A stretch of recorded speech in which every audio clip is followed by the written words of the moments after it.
Grab your armor-piercing rounds, Wargamers. We're going to need them today as we play through Patrick Todorov's Nightwatch with a string of terrors who are really hard to put down.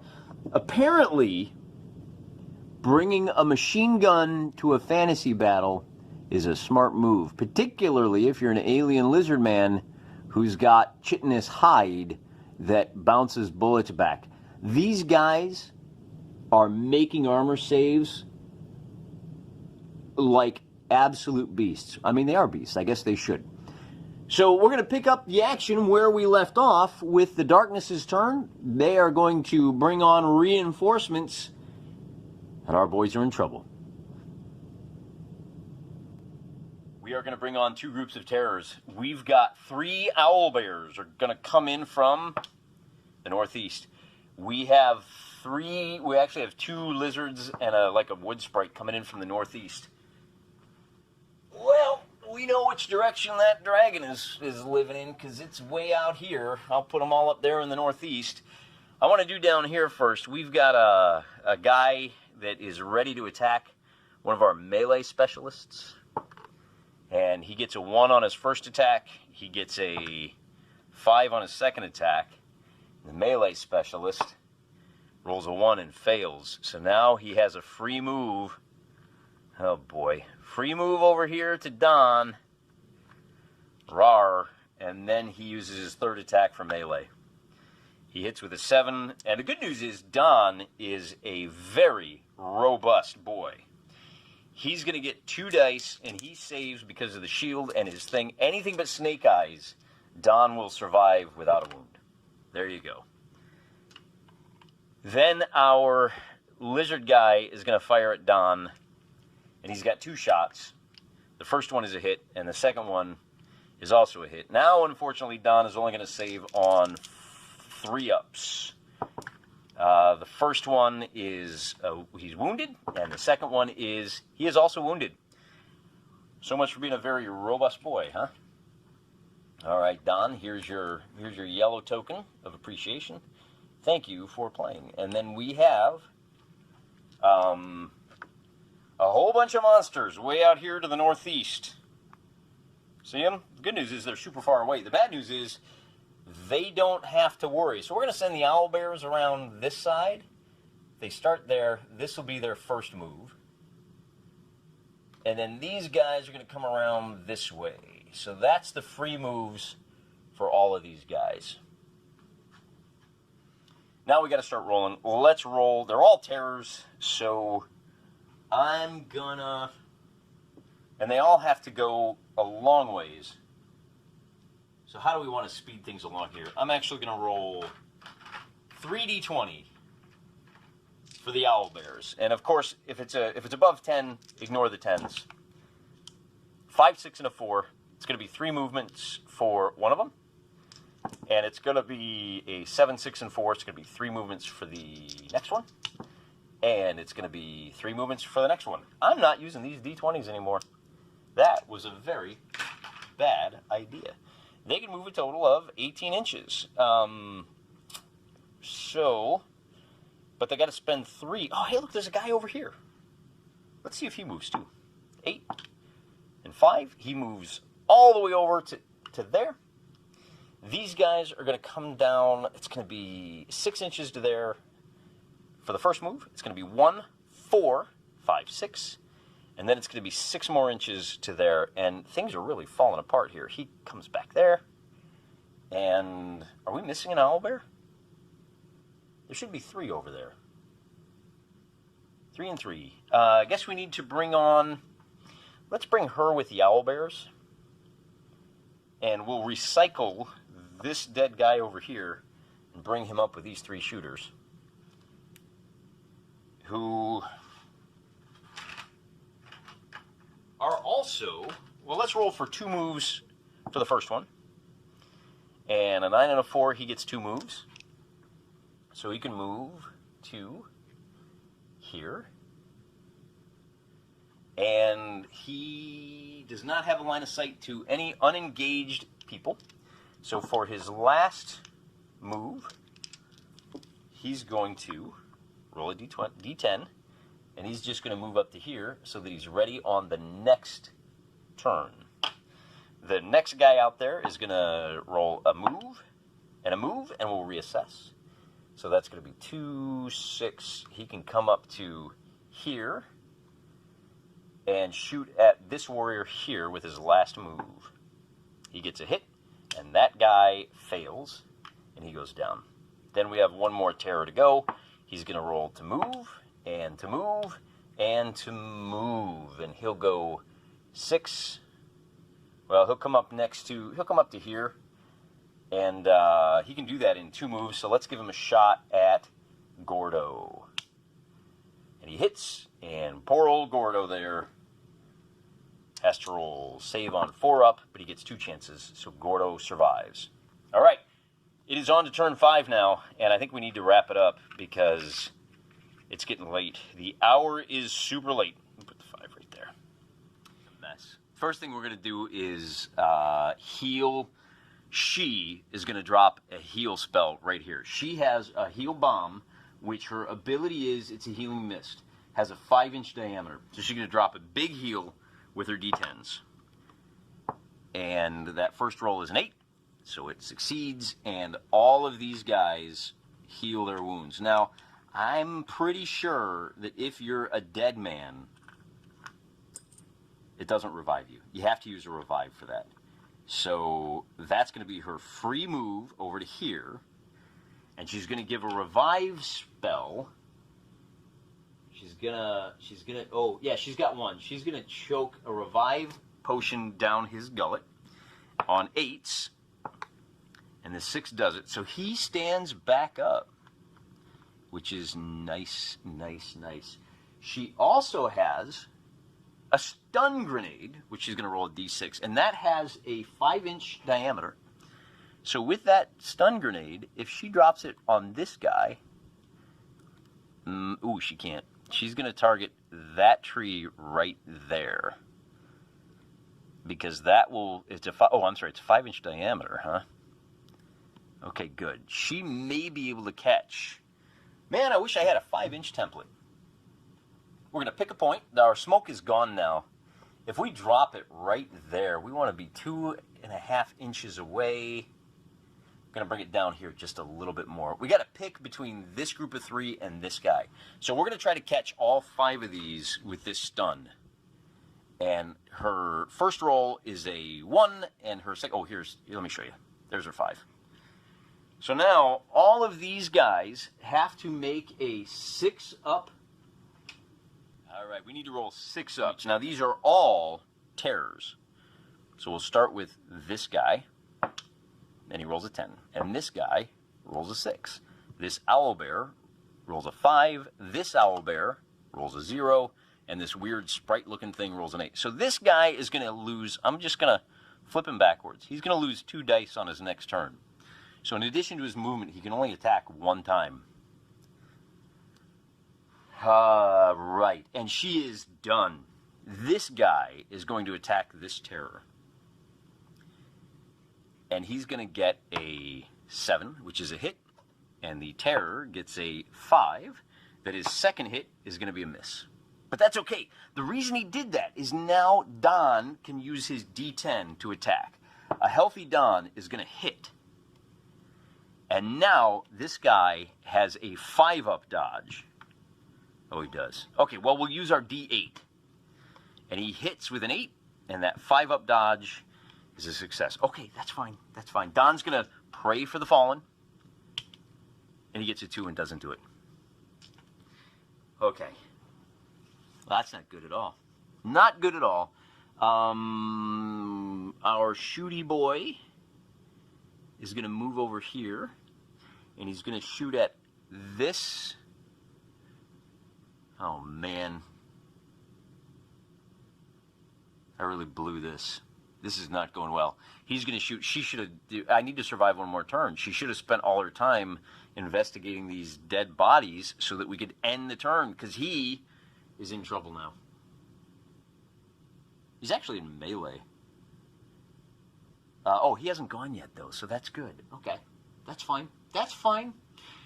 Let's go ahead and do Gordo first. Like I said, he's going to start by shooting a terror with his D10s, and he gets a hit, and the terror survives, and Gordo's going to do his D10, which is a hit, or D8 rather, and the terror goes down. So Gordo puts one down on the ground. Gordo knocks down a terror. Good deal, Gordo. Then he's got one more attack left, and he's going to try to shoot that sprite-looking thing in the back. I just don't like the way she looks. It's hideous. And he's going to miss. All right. That's fine. That's fine. Let's see. Joanna's done. He's done. He's done. I think the only guy left to go is our wizard, who's going to cast Evasion, which gives him a 6-inch move. We're going to use that with the D... Let's go. I think we can do it with a D6. So he can move 6 inches, and he's going to teleport over to here, to safety. And then he can drop... Oh, you know what? Okay, he's going to drop his... No, before he does that, he's going to hit Arcane Detonation. All enemies within 6 inches have to make a 6-up save. Is that right? Within a 6-inch... Oh, within 3 inches. Okay, so who does that catch? It catches the guy he's in melee with and this guy. Anybody else? Anybody else? The guy that is stunned and this guy too. So they all need to make a 6-up save. So this guy in the back here does it. This guy in his face does not. He goes down. And then we've got this stunned bear here. 6-up, he does. All right, then we can use a free move. So we haven't even used evasion yet. He's going to come over here, and he's just going to hide. And he has one more spell left to do. He's going to use his Arcane Shield. Everybody has +2 to their defense, to their dodge defense. Everybody within 6 inches. So that's pretty much everybody. Everybody's going to save on a 6-up now. Well, they get a +2, so that's really nice. We got to figure out where our reinforcements are coming in, and we're going to need to pull some more corpses off the ground. I don't think we're going to use this one. I don't think we're going to use this one. And we're going to need one more. So let's pick the one that's furthest away. Let's take this guy. It's turn 6. We're going to get another beast that displaces. We got all kinds of weird stuff. The first group is going to have no lizard dudes in it, and it's going to appear to the east. And the second group has 2 lizard shooters and an owl bear, and it's going to appear in the southwest. First one, okay. And I'm going to go ahead and just move those guys, and we'll come back after I do the movement. One group over here up their free move, but I want to do this scrum first. We're going to kind of start here and move our way over.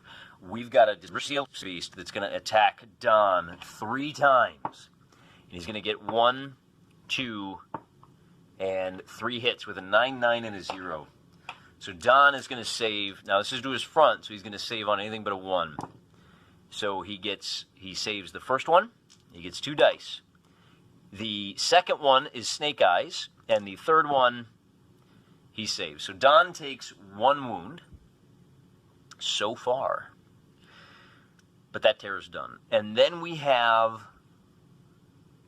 a shooter over here who's going to shoot at the nearest unengaged party. He's going to have to move. That's that fat wizard. He does not have a clear line of sight to anybody. So he's going to have to move over to, that's going to be 1, 4 to here. And he's going to take a couple of shots at our wizard. Oh no. Oh no, at least he misses on the first one. He hits on the second. Our wizard is going to save on a 3-up. He saves. All right, so that's this standing guy, this standing guy. Then we've got this guy who is also, well, he doesn't have a shot. So he's going to have to use his free move to come over here. Oh, this is gone.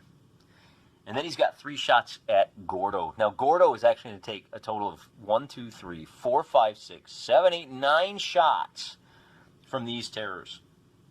9 shots, Gordo. What did you do wrong in another life? 3, 6, 7, 8, 9. I got a whole handful of D20s here. There's not even enough room to roll all these dice. This is insane. So it's going to be anything but a 1, 2, or 3. One of them hit. So he got hit 8 times. Now the good news is he's got +2 for cover and +2 for +2 for the magic spell of protection that his buddy dropped. He's still got to roll 8 dice, and he's going to save on anything but a 1. And he gets, we'll move these out of the way, he gets tagged twice. All in all, that's not a bad outcome. Problem is this guy turns around and goes, "Garar," and gets stuck in and has 1 more attack on him, poor guy. Oh, you know what, though? You know what? He actually gets to roll 2 dice on defense. So these 2 ones, he only takes 1 damage. How about that? That is wonderful. He doesn't like being in melee, though. Being in melee is hard on a tracker. So we have another guy who's going to run over. Whoop. Oh, she can go 3 and 3, and she's got 3 attacks on him. So we're going to roll our D20s again. And she's going to get 3 8s. Hard 8s. 3 more hits on the man. So we're going to roll... You know what? Let's do this. I got pairs. He's going to roll 3 sets of dice. Matching colors. So long as he doesn't get snake eyes. Yeah, but he survives. 1, 2, 3, 4. Hey, man, way to go, buddy. You have now survived a massive amount of blamage. Now I got 3 more terrors off on the east who are making their way in. And I kind of think my wizard probably should have dropped one of those fireballs. We got to do these 3 guys over here. We're going to start with the first one. They've already used their free move. And they are going to go, one's going to go for Gordo. One's going to go for her, and one's going to go for him. So the first one heading for Gordo fails and gets 2 successes. So all he can do is make contact. The second one, yep, is going to, that's this weird flying lizard guy, is going to get 2 successes. So all he can do is make contact. And then this third guy is going to head for, well, he's going to fail twice, so he's only going to be able to move 6 inches. That's going to put him about right here behind the tree. And then we have 3 more guys down in the corner, 2 shooters and a runny beast. We're going to get 1 action with our runny beast, 2, 6, and then we're going to roll for the 2 shooters. And they're going to need to get, it looks like, let me just do some quick measurements down here. Or better yet, let me show you. Just in case I forgot to film that last little bit of video, these guys got some poor rolls, finally some bad rolls. That's as close as they could get. They moved there, they had no actions left to shoot. On the next turn, they're going to move up 1 more time, and they're just going to unload. Turning our attention to turn 7. Now, that slow fade I just did, I did that for a very good reason. I've already played through this once, and I'm not going to tell you how it happened, what happened in that playthrough, because the file got corrupted. I had to reset everything at least as best as I could reconstruct it. Broad strokes, this is the situation at the start of turn 7. Gonna have to play through it again.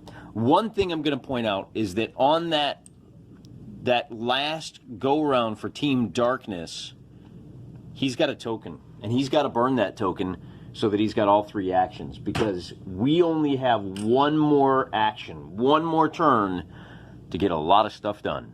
For starters, Don here has to pray for the fallen. He cannot do that while he is locked in melee. So he's going to roll his 2d10 to attack this serpent guy. Now, the good news is, because one of our hirelings is distracting this misplacer beast, got to be careful of that IP, people. It's just a one-on-one combat. And with a 3 and a 6, he gets his hit. And here's where we find out if the luck has run out for Team Darkness. So far, so good. That little serpent takes a death blow and falls down. So Don here can use his move to get over to where this guy has fallen. There's a pair of them there. And now he's going to try to pray for the fallen. He needs 2 successful interacts on this roll. And with a 4 and an 8, he pulls it off. So Don has now met his vow. He will not suffer the ill effects of shame on scenario 7. Assuming we get there. He needs to do a successful interact on this post right here. We're going to get a little bit fancy, though, before we do that. First thing we're going to do is see if this sword mook can clear a path. He's going to go ahead and use his attacks on that misplacer beast. He's going to miss, and he's going to hit, and that beast is going to fail and go down. Oh, I should also point out, Don is going to get more monies for killing that weird serpent Quetzalcoatl-like thing. We're not going to wind up making a whole lot of money off this endeavor because our mooks have done a fantastic job. They've probably killed about as many enemies as our stand-up heroes have. Next thing we need to do is figure out if Joanna can do some good. Now, these 3 guys, she's actually a little bit misplaced there. These 3 guys are all attacking Gordo down here. Joanna is going to move up. Let's see what you want to do. Now, she needs to do some carving. And what we're going to do is move her somewhere that she can tag 2 enemies at once. I think now that Don is done praying for the souls of these frogmen, she's going to use her free move to get... Well, actually, she's first going to use an action. She has a potion of revive. Well, you know what she could do? Let's do this. Let's move her... That mook's probably a little too far away. Let's move her right here, okay? So she's right next to both the serpent... Oh, no, she's got to pick and choose. All right, here's the problem. She's going to have to use that potion of revive on that fallen... And on a 5, she gets it. So he stands up. The difficulty now... Hey, look at that! So that's 1 more mook. We're starting to take care of our mooks. Then she's going to move 6 inches to get to here. And she has to succeed on 2 actions if she wants to fulfill her vow. And she gets a 5 and a 6, so she does. Oh, we're doing so well. All right, last action for the game. It's up to you, Graham. It's up to you. You're going to cast a spell. First thing he wants to do is fly over to that post over there. And on a 2 and a 5, he succeeds. So he burns his fly spell. Gets up to here. He's got a D8 to see if he... And now he's going to cast Resurrect on that mook right there. And he gets an 8 and succeeds. So this guy stands back up. Hey, that's great. We're going to have 3 extra guys ready to help us out. The last thing he's going to do, it all comes down to this. He needs a 4 up if he wants to successfully investigate that post.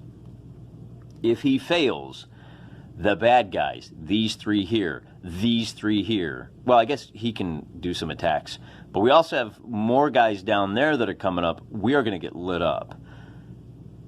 So here we go. Success.